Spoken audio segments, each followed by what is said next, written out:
Yeah, we're live. It's Sunday night. Sunday. Tonight's all about boost and bubblegum, and I'm plumb out of bubblegum. No, we're going to talk about boost tonight. I just loaded up a video comparing a Procharger. In this case, it was an F1A94, but they make lots of different superchargers for lots of different boost and power levels.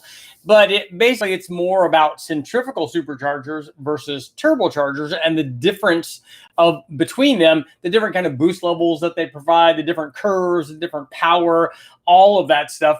We didn't get into so much into efficiency, adiabatic efficiency, isentropic efficiency, all the efficiencies that all the engineers like to talk about. But the reality is you can actually make, unlike roots blowers and twin screw blowers are actually fairly efficient, more than roots blowers typically. You can make the impeller design of a centrifugal blower very, very efficient. If you spend a lot of time, you can make it ultra efficient in its island of efficiency, much like a turbo impeller. One of the cool things in the video, if you guys haven't seen it, please take a look. Welcome everybody that's here now. Artisma has a question about E85. Please make sure after I'm done with my rant that you ask the question. I'll try to answer it if I have an answer, although there are a lot of other sharp guys here. I'm sure between all of us, we probably can get it figured out. But one of the things I mentioned, excuse me, in the video is that kind of two cool things. And this actually came from a comment that I got. Maybe it was either in one of the live feeds or from one of the videos. Somebody was asking, Will, why doesn't the centrifugal have like immediate boost response? Because it's coupled to the motor. So as soon as the motor has RPM, it has boost. It does and it doesn't. And the reason that it does, it is mechanically coupled, much like a roots blower or a twin screw. But those things normally are much bigger.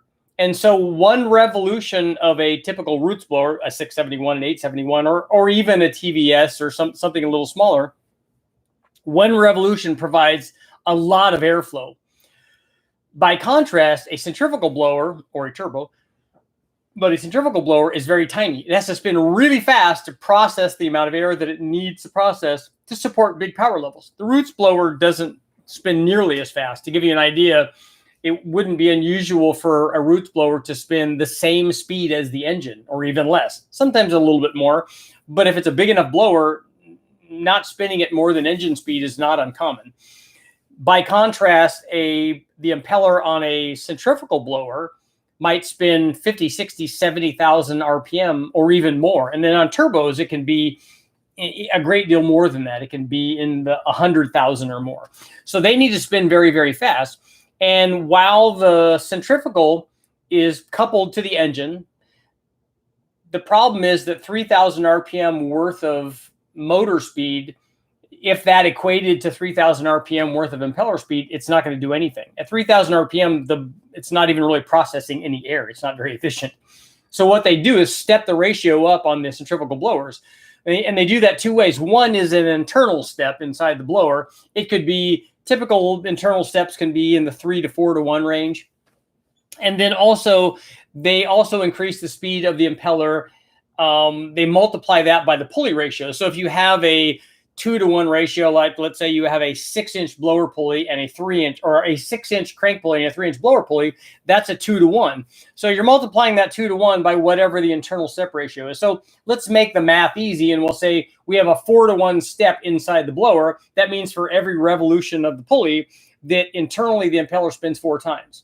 So if we have a 2.5 to 1 ratio on the drive pulleys, meaning the crank pulley is 2.5 times as big as the blower pulley, we have a total of a 10 to 1 ratio. So if in the case of the LS motor that we ran with the centrifugal blower in the video, we had 7,000 RPM maximum engine speed. So at a 7 to 1 rate, we would have 70,000 RPM of impeller speed. We didn't have that, and I'm just using that as an example. But it shows you how much we need to get. But the other thing is, and the important thing is that it only has that 70,000 RPM, or however high you've decided to spin it, at the maximum engine speed. You know, in that case, it has 70,000 RPM at 7,000. At 5,000, it only has 50,000. And at 3,000, it only has 30,000. So it has a lot less boost down low than it does up top. To give you an idea, in the example that I used in the video, we had like 3.5 pounds at 3,000 RPM and 21 pounds at 7,000 RPM. So it's a dramatic change. And this was on an F1A 94, which is a really good blower. I like it, and we've used it a lot. And we weren't anywhere near using up that blower with the pulley ratios that we ran. I think we ran a 4.25 inch blower pulley on it. So it was hardly spinning at all, basically. And yet we were able to make 1,000 horsepower. We just had to spin a fairly high engine speed to be able to do that. And the big difference between the mechanically coupled impeller on the centrifugal blower and a turbo is that the turbo gets spun up to its speed much quicker. So it doesn't have to wait for lots of engine speed. I know that people talk about turbo lag, but relative to a centrifugal blower, it's not even in the same ballpark. It's not even the same sport. So we can get maximum speed on the impeller to get all the boost that we need, and then it's cut off. It's limited basically by the wastegate, but we might be able to get full boost depending on how we size the turbo. You know, on factory OEM applications, they get it all the way down to like 1,500 RPM, and you can size the turbo to do that. On our thing, we got full boost at around 4,500, and we had two 76 millimeter turbos, oversized for what we were doing, because the motor that I used for the example was the Big Bang motor. So we could have lots of impeller speed. It would be really cool. I wish that I had impeller speed readings. I wish I had, you know, impeller RPM as one of the data points, but we don't ever have that.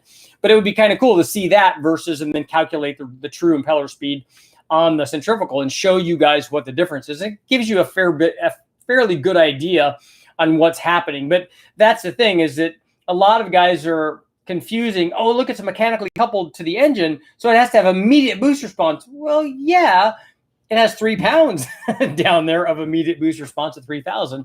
But a roots blower, and in most cases a twin screw also, when you get into the throttle, you have lots and lots of boost at whatever RPM. One of the things I used to do when I used to do a bunch of testing with the guys at Kenny Bell is he had an excursion with a 5.4, it probably was a 4-valve motor or something like that in there, and he had one of his blowers on it.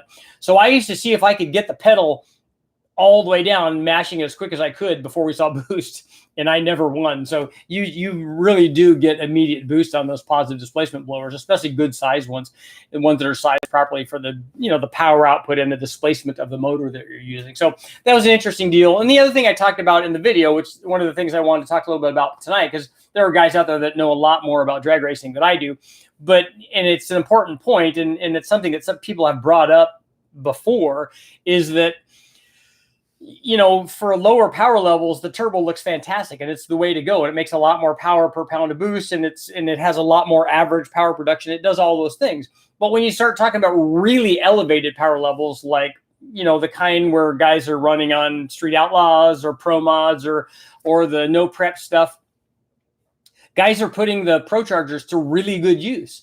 And they're doing that because they have just enough power so that they don't have to take away a bunch, and they probably still do, quite honestly, with some of those things with as much power as they make, but they don't have to try to like traction management the power production the way that you would if you had an extra 4 or 5 or 6 or 800 foot-pounds of torque that a turbo might give you.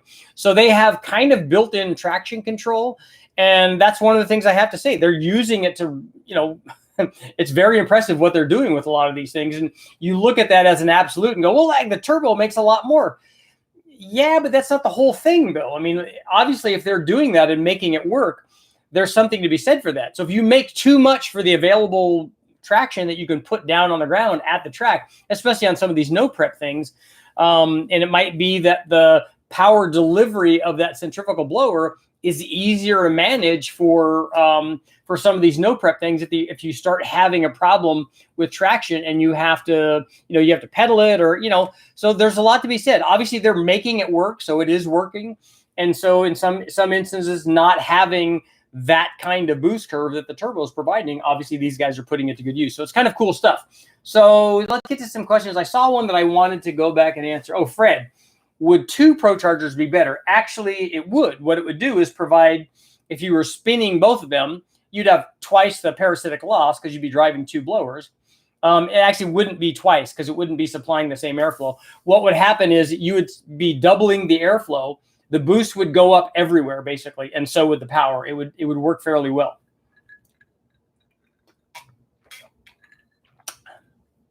Are there modern positive displacement blowers that sound as good as the old Eatons? I don't know which old one you're talking about. Eaton still makes all of the new blowers, so I would think that they would sound the same. Do you want there to be a lot of whine, like a Pete Jackson gear drive kind of thing? 436 CAD per revolution with an 871 standard helix. Okay, so yeah, that's a lot. Tennessee's in the house, military base. Who's doing stuff at a military base? That doesn't sound like a good idea. Oh, you're getting E85 there. Okay.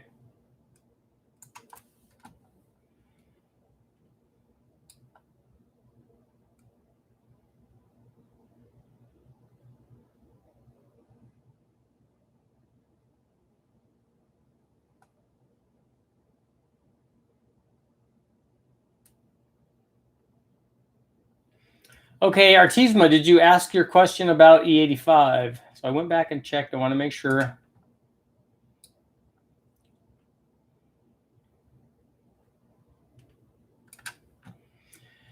Twin screw blowers do sound good.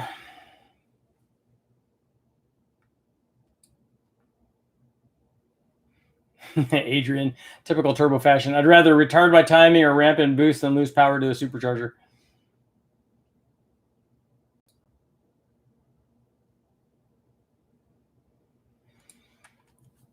I have a Camheads LS1 and just want 600 wheel horsepower with a PD blower. That should be fairly easy. But the blower needs to be loud. Those modern blowers are quiet. An old MP 122 would be nice, but impossible to find.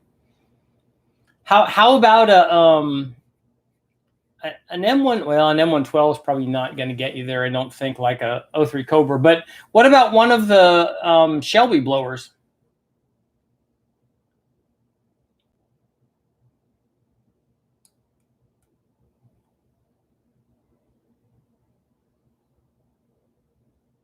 The picture's blurry. I didn't see anything on the camera. It comes and goes. Come on. There we go. Now it's all faded. It doesn't really like when I move. If I stay stationary, it's pretty good. How bad is oil loss on a turbo application? Well, it does deliver some of the oil to feed the turbo, but it's not dramatic, though. What is the best air fuel for E85? It depends on what you're talking about. We run it on a gas scale, and it's the same. On a boosted application with E85, we run, between 11 and 11.5 to 1. We run 12 to 12.5 on E85 on NA applications. But again, that's on a gas scale. It just takes a lot more fuel to do that because the stoic value is different on E85. How far can a guy push a V1S before it's time to pin the crank?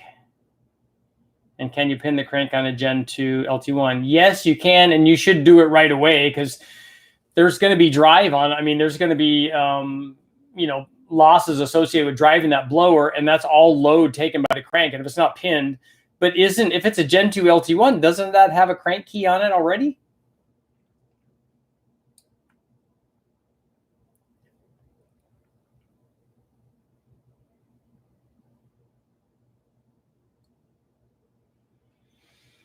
Alfredo, I have a 454 489 Pro Mod Precision 98 custom built cam, 700 lift, 305 Magnums, Holly, HP Glide, Billet Neal, 355 gears, 28 Fox body hatch, an E90. Love it on the street. Sounds like a whole lot on the street.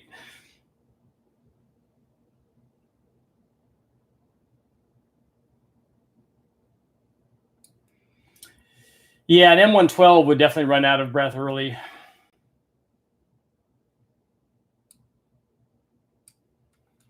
And yeah, I didn't know if you were talking about oil pressure loss. If you're actually talking about oil loss, like it's going through oil, then you have a problem somewhere.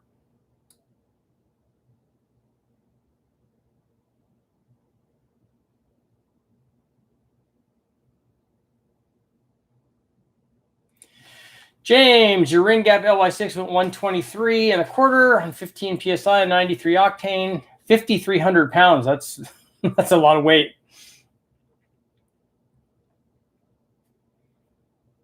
are you? When are you going to run it on E85?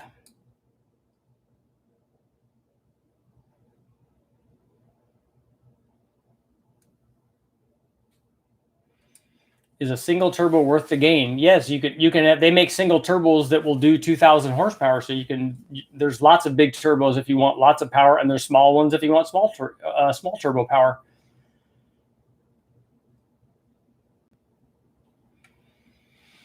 Uh-oh, Cords, turbo or bust. I'm all about the efficiency. Can never live with the kind of parasitic drag superchargers bring to the table, especially on small motors. Like, guys ran blowers. I think they had blower kits for the 2.2 turbo motors, and I just don't think that would be a good way to go. I ran a Jackson Racing supercharger, both on my little 1.6 single cam VTEC Civic motor, and then also on a Ford Focus. And then we ran it on a B16 Civic that I had also. And while it's good relative to NA power, it's just not, after we put the turbo on all of those applications, I'm like, oh yeah, this is what it should feel like.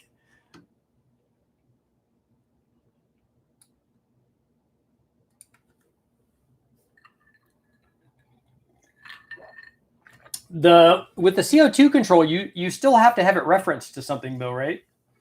It's still got to be referenced to RPM or however you want it to come in, right? The CO2 just allows like more dome pressure, right?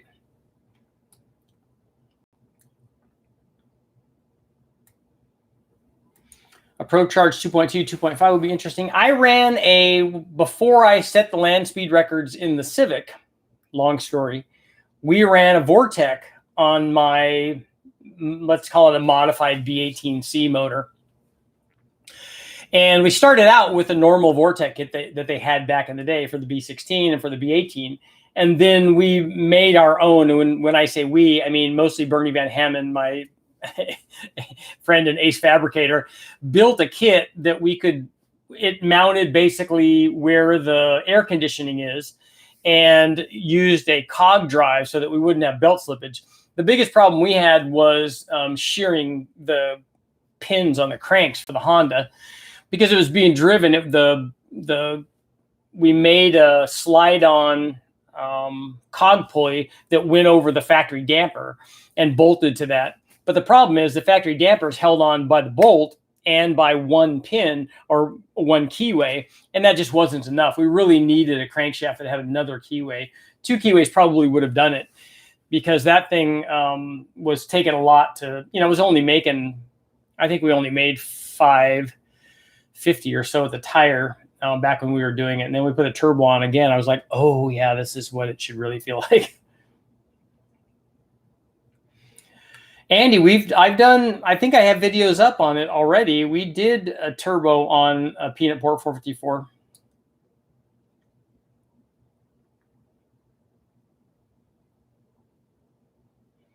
Oh, Michael, the hub is a press fit. The cranky only holds the crank reluctor on the LT1. Okay.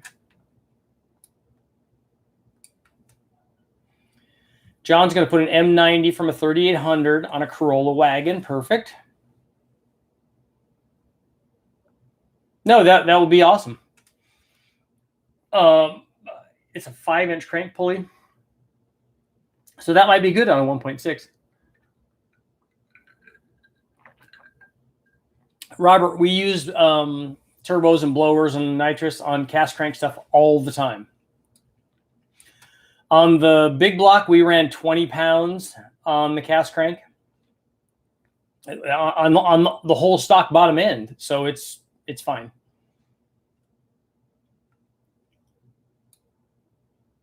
Yeah, because if you run a turbo on the Peanut Port heads, then they become rec port heads.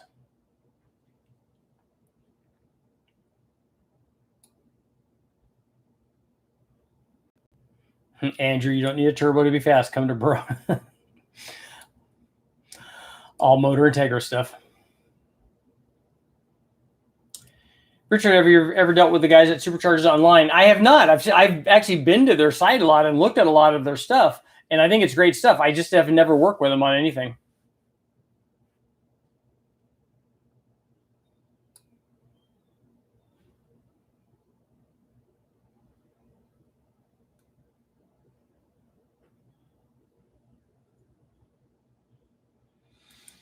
Yeah, and the thing that I worry about with a roots blower, I would more worry a roots blower on a cast crank about maybe snapping the end of it off. And also, like I was talking about, the cast crank is definitely not going to be a double key crank like a lot of the aftermarket forge cranks are, especially if you're going to run a roots blower. Most of the manufacturers sell dual key cranks, and it's broached for two of them, so you can get more strength on the hub that you're driving.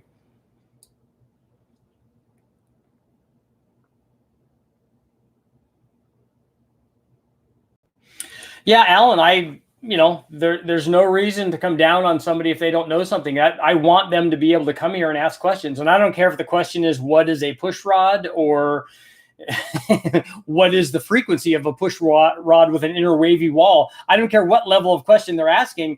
I want them to be able to ask whatever they want. We should always be able to have a conversation. I wish that the rest of the adoring public of the United States would listen to that comment. Steven, I just bought a 2021 Ford Ranger, 4-wheel drive. I'm running low 8s in the 8th with only a tune.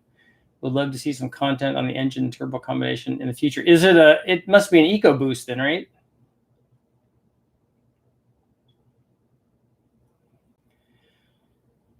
Please forgive me, but are the late model Chargers using a Procharger? They're using a, who's making the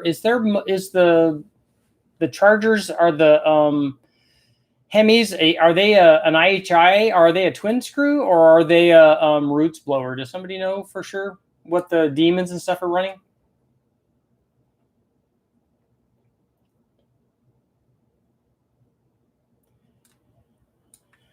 $2000 C5 Corvette. What route to go for 600 wheel horsepower? Procharger or single turbo? The problem with a lot of Corvette applications is fitment in there. Sometimes it's hard to fit turbo stuff. And I think that the Procharger stuff is a bolt-in.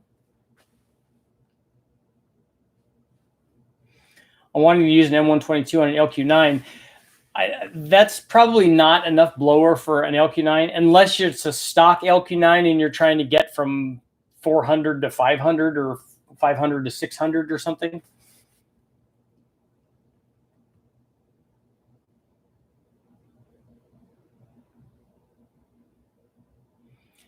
Andrew, I drive a K24 Integra 94 all motor NA. Come get some. You're barking up the wrong tree if you're talking to somebody. If you're trying to get somebody to race you, you already said that you have the fastest one in the world, I guess, and it runs 8. So you're fishing in the wrong pond if that's what you're trying to do.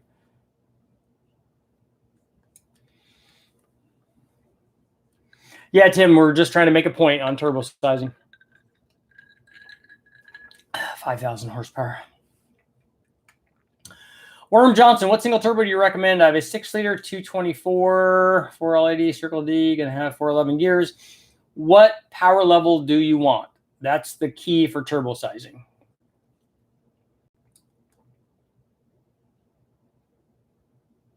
Firestone Imperial Bourbon. I've never tried that. Is it any good? I've had some. I've tried some of the different bourbons when I've been back to see Brian Tooley in the home of bourbon back in Kentucky, for Bardstown Bourbon Company, because they did the stuff with our moonshine test.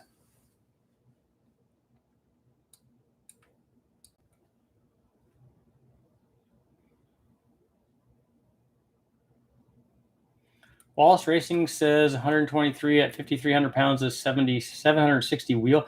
They give you the calculated numbers in wheel horsepower at Wallace Racing. I thought that these Dream Wheel calculators were actually flywheel horsepower.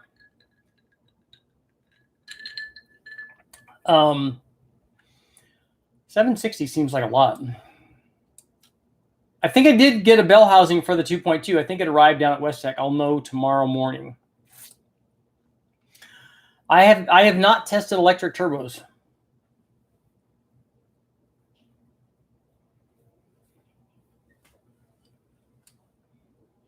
Alfredo, you have a 144 Wyand blower, built Dart Pro 1 350 Monte Carlo, and it's disappointing. our stock bottom end 302 G40 head B cam Fox on a 150 will gap it. Yeah, the 144 is not really enough blower to do a lot.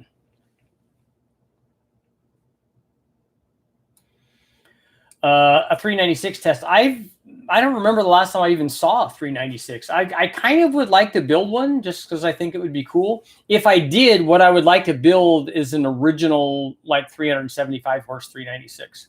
Or I could also call it, just like Chevy did, the 425 horse 396 for 1965 in the Corvette. It was the same motor.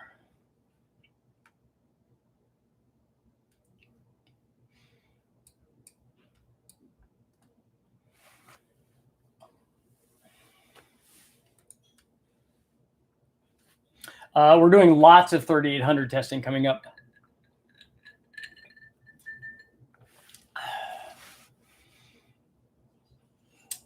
Andrew, the all-wheel drive Civic stuff is really cool.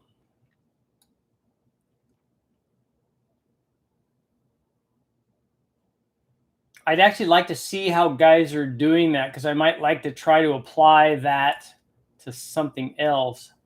Omni.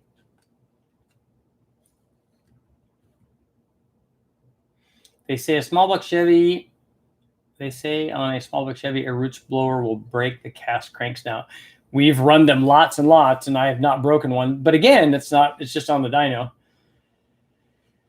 Let's see, John, I've put turbos on lots of 4AGE. I like the 4AGEs and done the factory supercharger stuff before as well, but want to throw some junk on my junky car and enjoy it.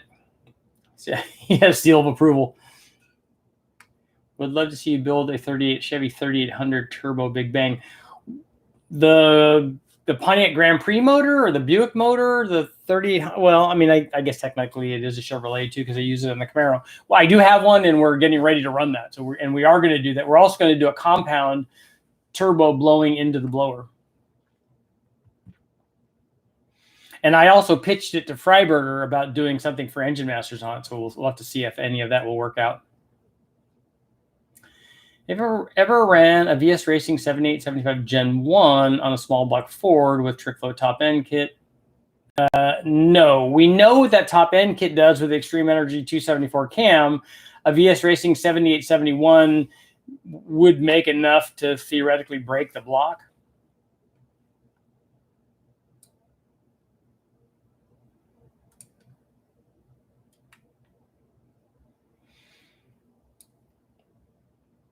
Pablo, I've actually done push rod tests. I don't think we did 3/8, but we did lots of wall thickness stuff.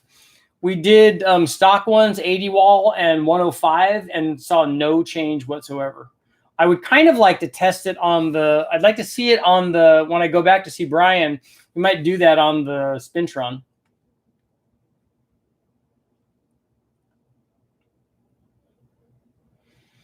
Robert, the IHI is the Dodge Supercharger. Okay.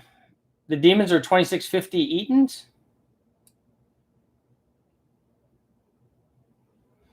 Have you ever been able to calculate the actual parasitic loss from a supercharger? We don't have to calculate it. We actually test it on a supercharger dyno. Kenny Bell has one. Some other guys do too. So you actually know exactly what it is, and it varies, as you would imagine. It varies with blower speed, with blower flow output, also with boost pressure.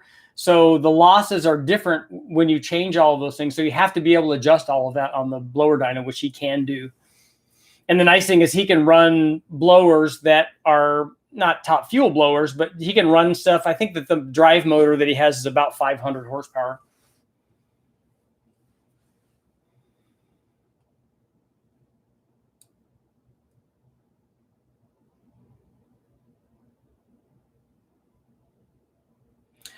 A twin screw is not the same thing as a roots blower. Twin screws internally is a completely different design. They're both positive displacement, meaning that for each revolution they supply a given amount of airflow, but they do it differently, and the twin screw is more efficient at what it does than a roots blower is.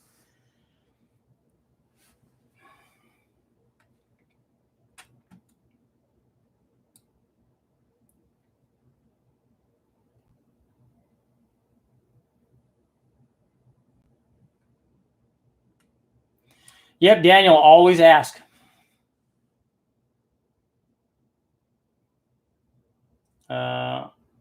Mr. Ramos, I plan on doing a turbo setup on my LM7 5.3. All that sounds good. TBSS, yes. 92 millimeter throttle body, that size for the intake.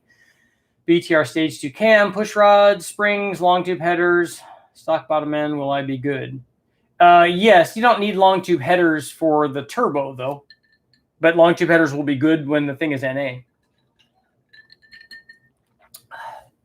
Marcus, so no go on the M122. You can if all you're looking for is low power. That's not a very big blower, and an LQ9 is already a fairly powerful motor, especially if you put a cam in it.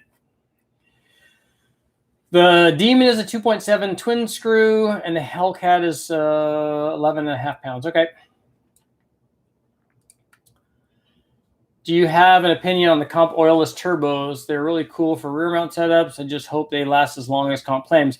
I don't know about them. We've only ever tried to run one when we were at West Tech, and it broke.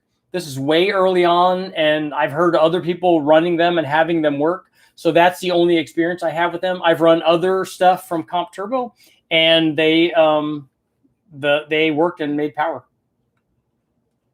Have you considered doing a Big Bang 400M? Not really.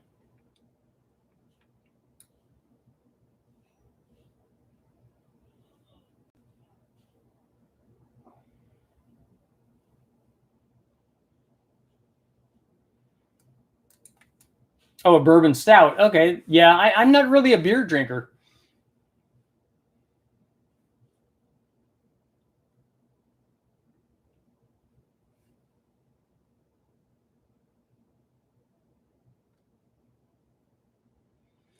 My brother put a Kenny Bell on an LQ9 6-liter and he only went low 13s. I don't know that that's indicative of what a Kenny Bell does, because we've seen guys make 1,500 horsepower with them. So how far do you think I can run my D1SC on a 5.3?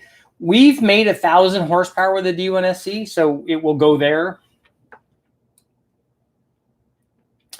I have not taken a look at the 2.5 yet. When I go back down to West Tech, which will be soon, I'm going to take the motor out and we'll be able to take a look at it. Marcus, what do you have that we can borrow? Oh, 122.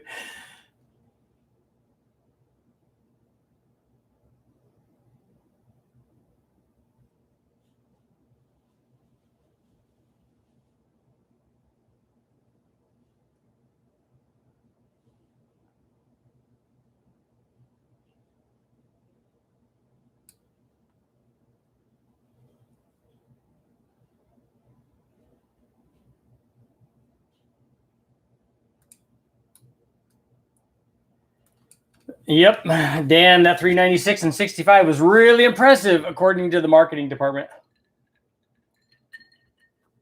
What's the funkiest modified displacement you've ever seen in a small block? I think probably the coolest one I saw was 183 inches.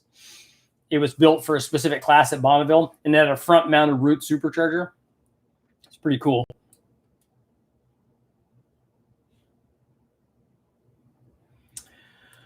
$70.96. That's a lot of hot side there. 5.3, 706 heads, mild turbo cam motion. The 70 is probably going to be holding you back on the turbo size. Probably single plane manifold, 102 millimeter throttle body, 1050 injectors. I don't know what turbo that is, but I'm thinking that that's like a 900 horsepower turbo. I sent you the information about the 396 test to your email. Okay, yeah, let me know. Hey, why didn't I? Man, I didn't even put down my promo for this thing. I forgot to click send. I know, I'm excited about the 3800 too. I want to get that up and running, and also the 2.2. I just want to get them running and make boosts so I can start making changes.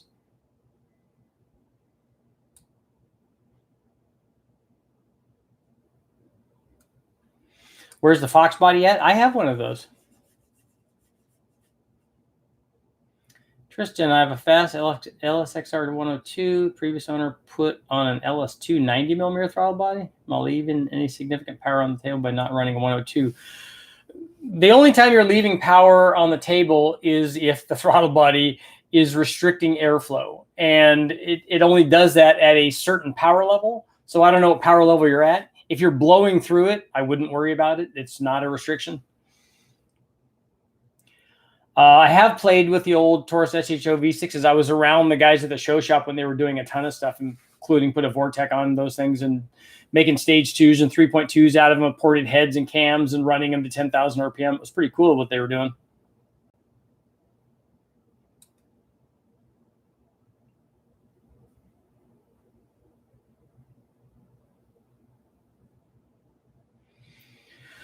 We have run some of the EcoBoost stuff on the chassis dyno, but not on the engine dyno.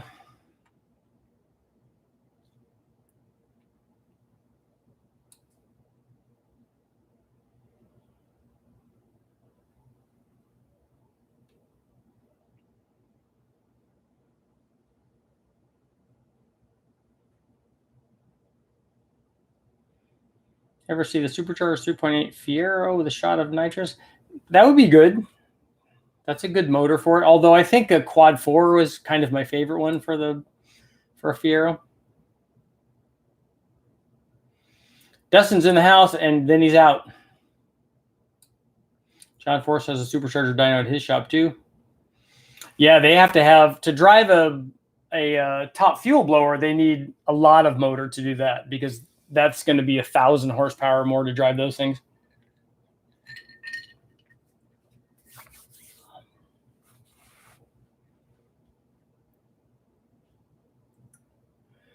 Would you ever do a fuel test comparing VP's X85, C85? We could do a fuel test, and we've done fuel tests in the past, just seeing if there's any change in power. We did one with octane, and there didn't really seem to change anything.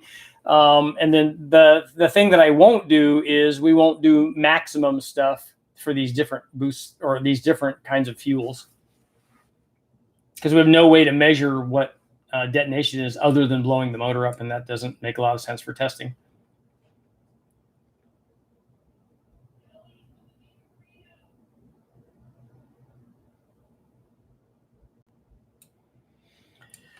You should do a comparison on Pro Mod turbos. Are we going to do boost response on them or something? Twin screw is not like an 871. An 871 is a roots blower still. A twin screw has twisted screws inside that interlock as they go. The 871 has lobes in it. What pulley size did you use? We ran a 4250 and a 775, I think was indicated in the video.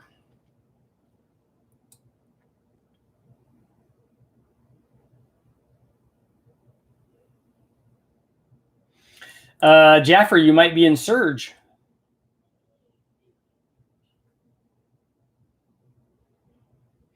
Is there any gain with going to a throttle body that flows 300 CFM more with boost? Probably not, because you're probably not flow limited with a throttle body unless you have something really, really small on there. An Gen 2 LT1 and an F1R. So how much boost are you running to that thing?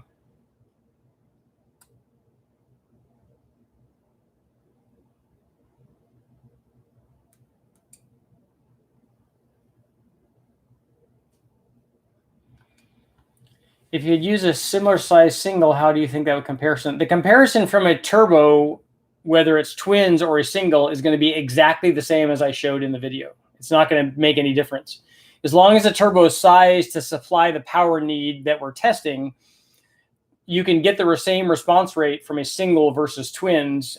We could even get better response than we got, because those twins were not very good. They were just cheap 76 millimeter stuff that we got from CX Racing, and they weren't sized for this test. They weren't sized very well for the Big Bang test. They were just what we had and what we could use. So unless you made the single really big, like a 98 or 106 or 150 millimeter turbo, then it'd be really laggy. Otherwise, the turbo is always going to do what was shown in the video. It's going to make more low speed power, more average power, more peak power at any given boost level.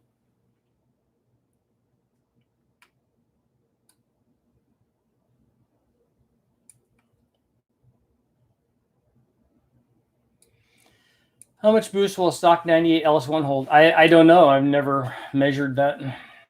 We don't, on an LS1 block, we don't normally go more than 1,000 horsepower.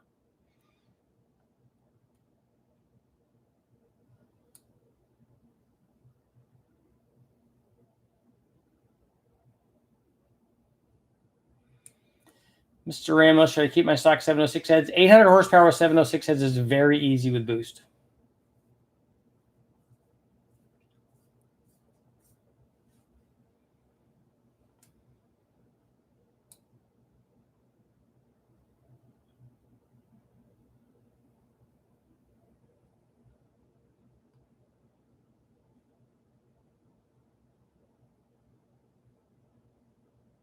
The Magnum is actually loaded up in my truck and going back down south. What about a twin screw on pump gas with water meth injection to see how well a cooling effect and how much boost before detonation? The most twin screws, like if you run a Kenny Bell or Whipple, they have intercooler bricks underneath the supercharger, so they already cool fairly well. Higher performance is in the house.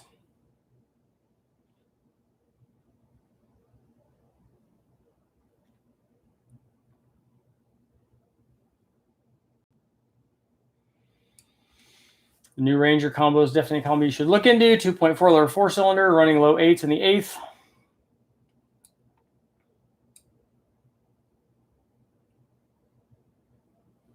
Yes, I have lots of engines.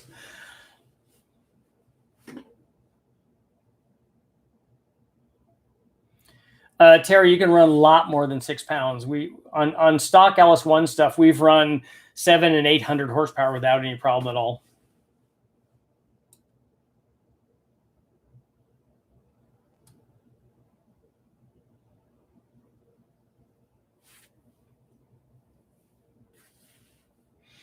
Yeah, it would be good to have guests on, and I plan on doing that in the video stuff. Noodles is here. If you ever use a K24 saw, that would be a good one. Then it'd be like a seriously pissed off MR2.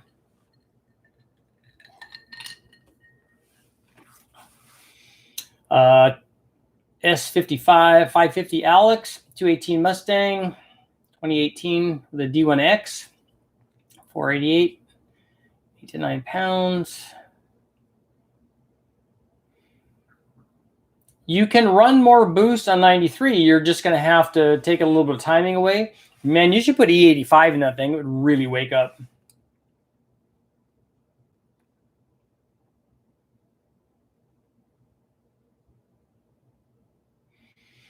Robert, the Mustang is not in my garage, so there's no way I could do that. I can only show you a photo of it right now. And yes, we are going to flip the pistons on the Magnum. That's actually why I got that thing.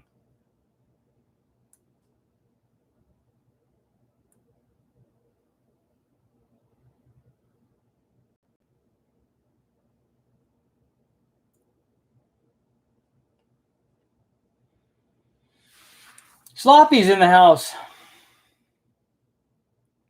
What's up, man?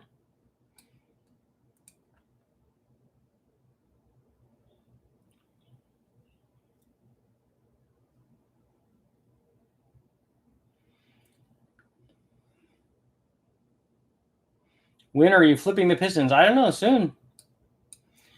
Is it worth porting 862 heads or just put that money on aftermarket heads? Well, a properly ported set of 862 heads work really, really well. The first set of LS ported heads I tested, I think, were 862s or 706s from Brian Tooley over at Total Engine Airflow, and they work really, really well if you do right by them. But if you're running a turbo, you probably don't even need to port it. Yes, an Oldsmobile 455 and a Pontiac 455 would be good. Ethanol. How much boost can an L76 take? All of it.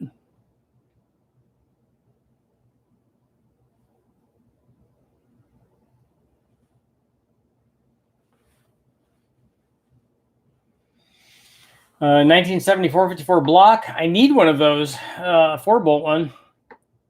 All the stuff you do that we've done over 1,000 horsepower with stock ones, so I think you're a fair bit above that. Maybe I'll have a picture of my Mustang for the next live feed.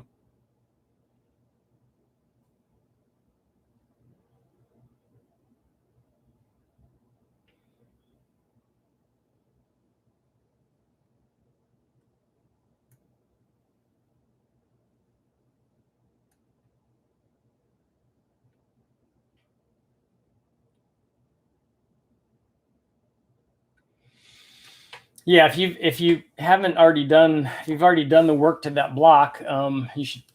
If you haven't, you should save it and just go get a 4-bolt block from a Gen 5 or a Gen 6. How do you feel about testing more B series? I think I've tested all of the B series possible combinations. I don't have another Civic to do that stuff in, and until they put in the new power mark, I can't run reverse rotation motors on the engine dyno.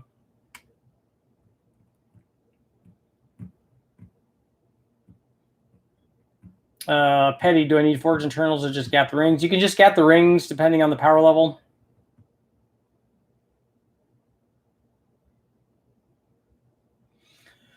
Rockers can help, but I like, if you're going to make a big change, you should put a cam in, because you also can change duration and stuff.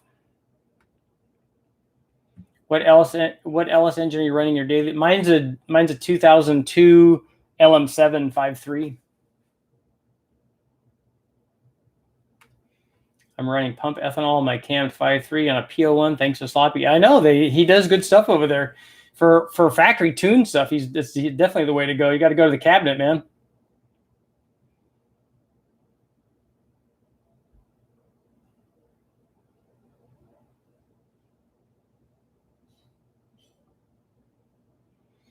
A Ford 1100 cubic inch V8.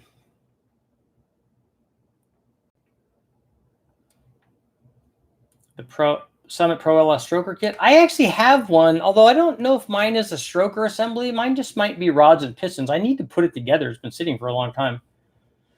No testing on the Godzilla motor. Every cam's a Turbo Crown Vic cam. Yes. Wouldn't a reverse rotation B series basically be a K series? Yeah. Well, the reverse rotation is the B series, and then the K series is a standard rotation. Can stock Gen 1 350 rods handle boost? Yes, you can. It's very cheap to upgrade them too, and if the motor's apart, you can do that. But you can run lots of boost on stock junkyard motors that you just pull out of the junkyard. Marcus is out. The Summit stuff is good. I mean, and that's the thing, is given the amount of power that we've made on stock stuff, anything that you upgrade from there is a big step up. I haven't done a lot of testing on H series stuff. I did some stuff with the guys with Oscar and the guys from Jackson Racing back when he was doing the blower stuff, but I've never even built one. Yes, lots more 3800 stuff coming.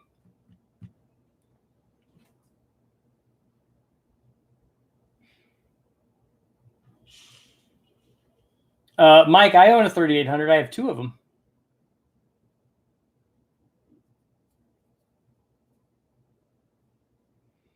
A 16-cylinder LS and the 12-cylinder one. Both are good. I'm about to get on board with the Coyote and single turbo swap. That's good.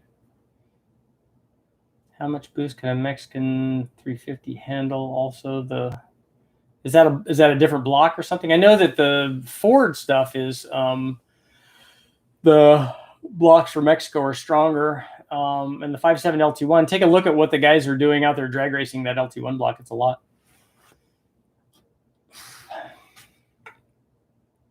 Can unported heads cause a boost restriction and cause the surge? Probably not.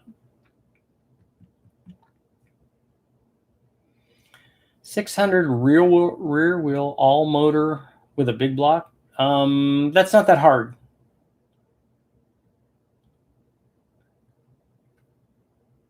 Yeah, if you're doing an all motor LS, that would be really hard. That would be very expensive. But you could do a 496. You should be able to do for less than 10,000.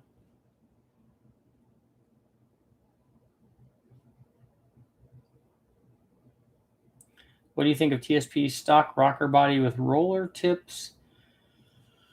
I'd like to see what it does to the weight change over the tip.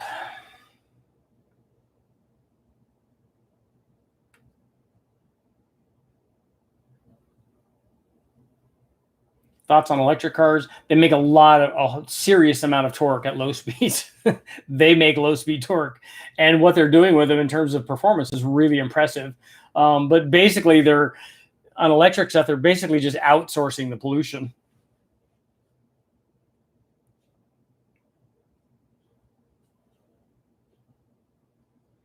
The GA Ford was a World War II tank engine. Oh, Sherman. Okay.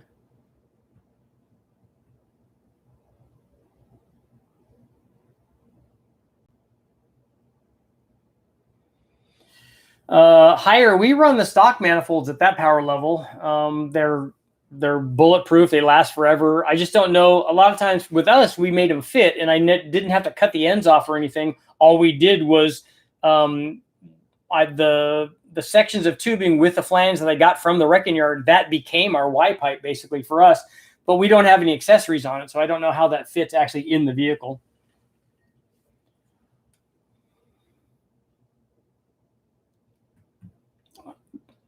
Ramos, an 800 horsepower turbo is an S475 Borg Warner. The Summit has them. There's lots of them. VS Racing, a Gen 1 7875 is in that range. Have you ever tested the CLT2 intake? I think the guys at Brian Tooley now have, so I need to get the information from them.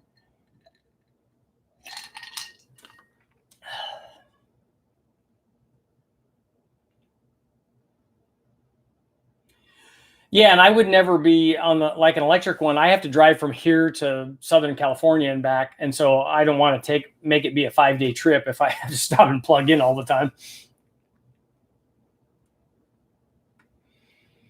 David, thank you very much. And I think that probably yes. I think that the rising boost curve of a centrifugal might help with longevity, and it certainly helps give you a little bit more room in terms of safety margin for tune, because I know I got away with a lot of dumb stuff when I had the Vortec on my Mustang that I shouldn't have. I mean, putting 87 octane in it and stuff. And I was lucky it had forged pistons in it. I don't know nothing. I knew nothing about ring gap then. I'd never even checked it. I just knew it had rings in it. So I think that part of the reason is because it only had 3 or 4 pounds of boost down low, and it didn't have the maximum boost until the top. If I would have had 10 pounds of boost all the way across, like with a turbo, I definitely would have blown the motor up. Have you tested higher rockers on mild cams? Yeah, take a look. There's rocker tests videos up already.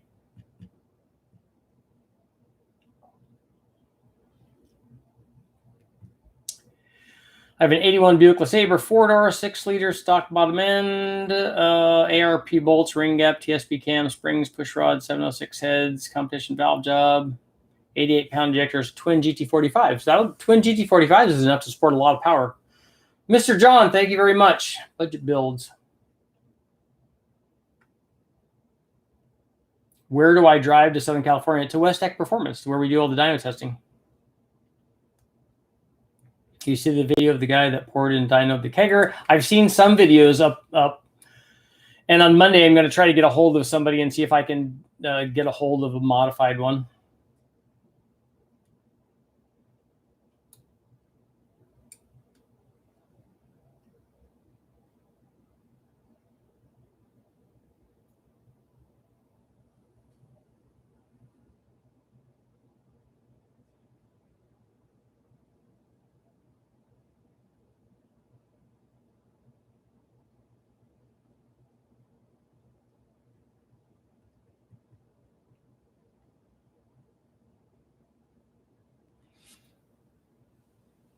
Dan, I'm in Vacaville.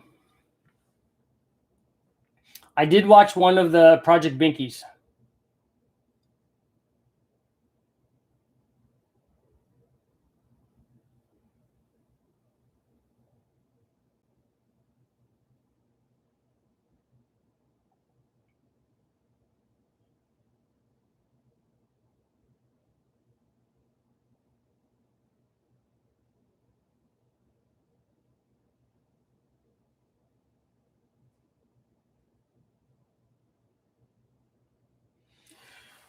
The centrifugals do package nicely compared to turbo stuff. Like if you look at some of, especially like I was talking to the guy about the Corvette stuff, fitting them in a Corvette, fitting turbos in there can be problematic. When are you posting the GT45 turbocharged Magnum 5.9? That would be after we run the GT45 turbo on the 5.9.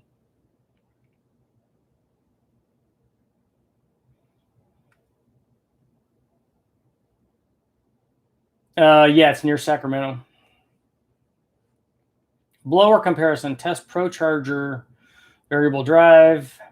Yeah, I talked to them. When I was at PRI, I talked to them long ago about using the variable drive deal, and we couldn't put anything together.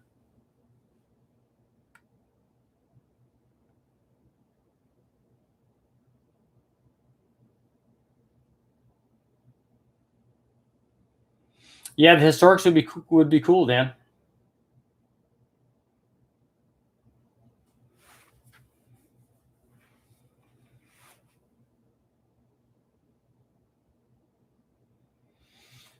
The boost you're seeing in the intake is not the same you're going to see in the cylinder, because as soon as the valve opens, obviously the pressure changes.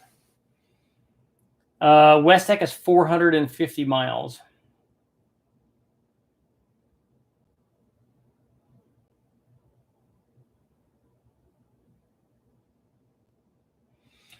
Why not a chain drive Procharger? Guys do that on really big ones. Terry, I don't know about the hydrogen stuff. We saw a couple of hydrogen-powered cars out at Bonneville, and I thought it was fairly cool, but Livermore.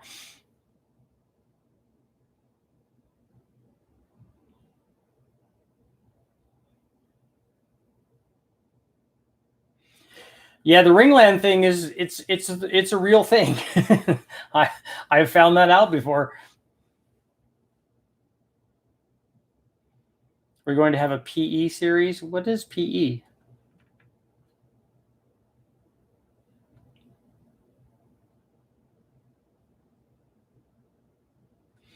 I don't doubt that we're going to see. Mike made a comment about Toyota working on hydrogen cars that will clean the air, and I don't doubt that that's the case. I remember testing and having the air come out of the exhaust be cleaner than the air that was out in the air. Yeah, they were. Some of the blowers are chain driven.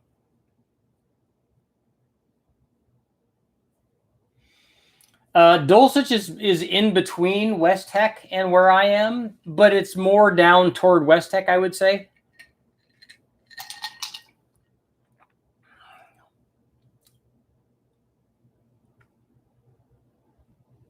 A PD, like a positive displacement series.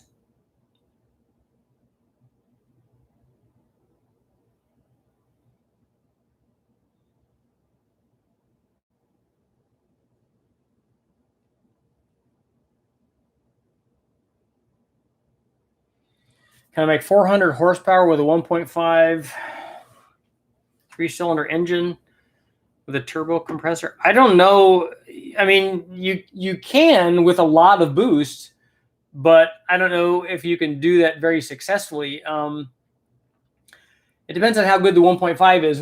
Like with a 1.6 Honda B Series engine, or if you did that with a K Series engine, which guys have done also, and they've done it with 1.5s, you can make more than that. It's just it takes a lot of stuff. It takes head porting, it takes cams, it takes a good sized turbo.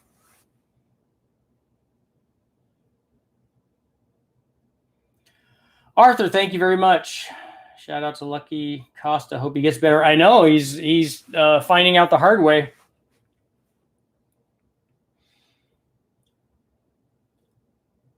Do you think it's possible to suspend a crank in a magnetic field? That would be cool. Would that actually be zero friction?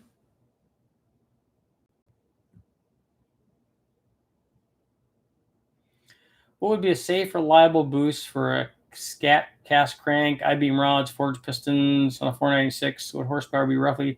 A 224 duration cam is going to hold you back, definitely, on a 496. The FR265s have more than enough flow to support it. I mean, we've run Procharger stuff with, I don't know, I'm sure you could make 800 or 900 horsepower with that.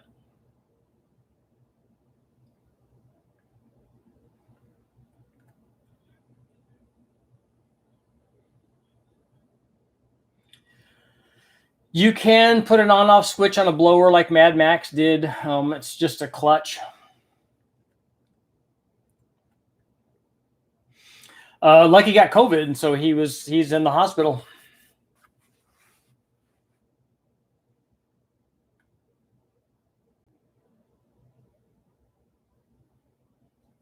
Did a 781 head come with a 206 172? It wasn't the 219.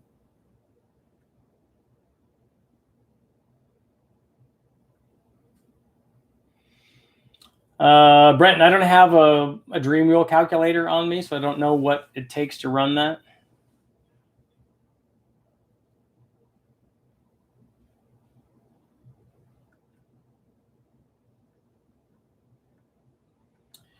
So, Savage, you have a Dynajet 224X, built-in mobile chassis, nice.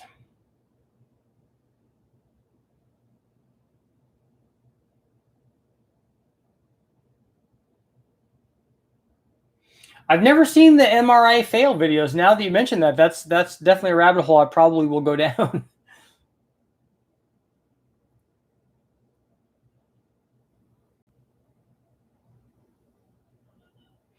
Safe boost on a stock block Vortec. I don't know. We run 10 pounds a lot on them.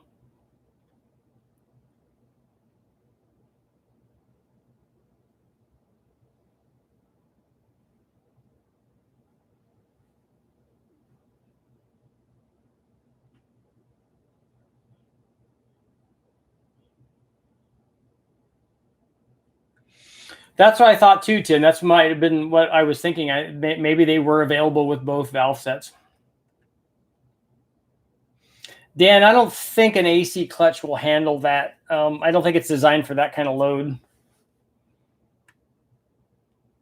How much boost can I run on a 1963 Olds 215 with 8.5 to 1 compression? How much horsepower can I get? I don't know what that motor makes stock. Does it make 200 horsepower? Probably not. I'm thinking it makes 100 and, I don't know, 60 or 70 or something. So 300 with boost.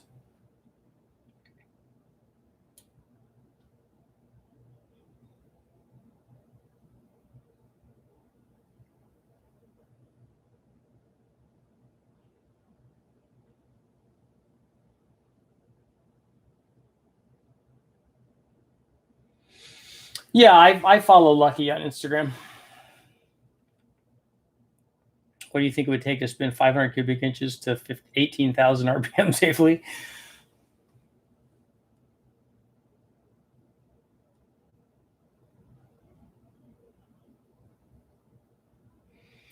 Eric, I'm hoping that on a 445-inch stroked LS2 block that you have sleeves in it. If you have sleeves in it, we've made lots of power with sleeve blocks.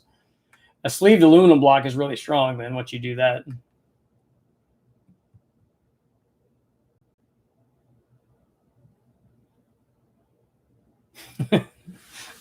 Sloppy, don't you want to know what injectors too,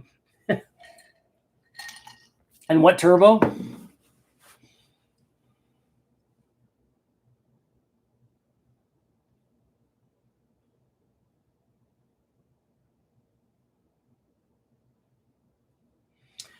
363 Fox Body Procharger D1X, F1A, or Vortec TI or YSI. The YSI will do 1,000+ horsepower stuff. The TI we've done near 1,000 horsepower with. An F1A 94 I think we did 12 or 1,300 with. So it kind of depends on what power level you want.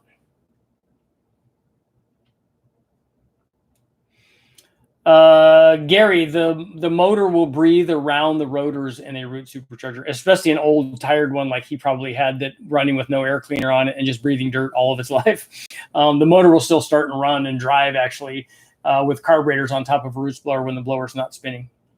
And also, if it's drawing enough air in and it's clutched, the rotors can actually spin from the draw from the motor. Mad Max had a fake blower. You better not even say that.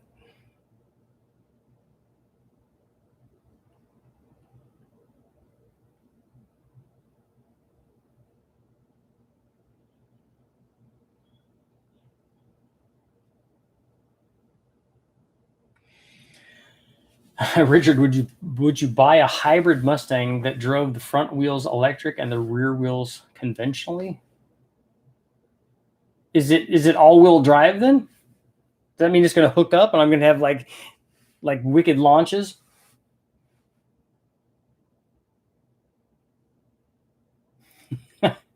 I know Matt's he's just out of Facebook jail posting those Hitler memes.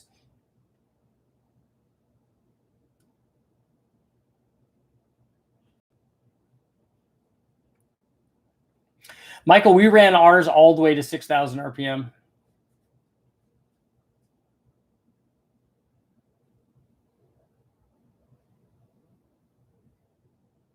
Completely stock 6-liter. And this is my last question. I got to get going. Completely stock 6-liter and Express 3500. What is your suggestion for more power for towing? 480 trans, 5.3 rear gears. How much room under the hood for add-ons? Supercharger, yes. Long tube headers, tune, small cam, more displacement, boost, obviously.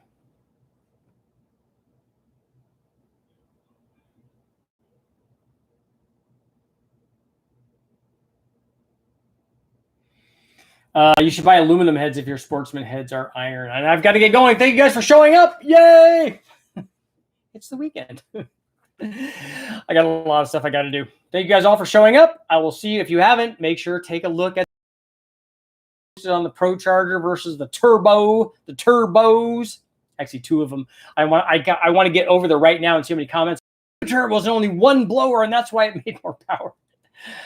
Oh, just awesome stuff. Good times, good times. I'll see you guys all tomorrow. Do.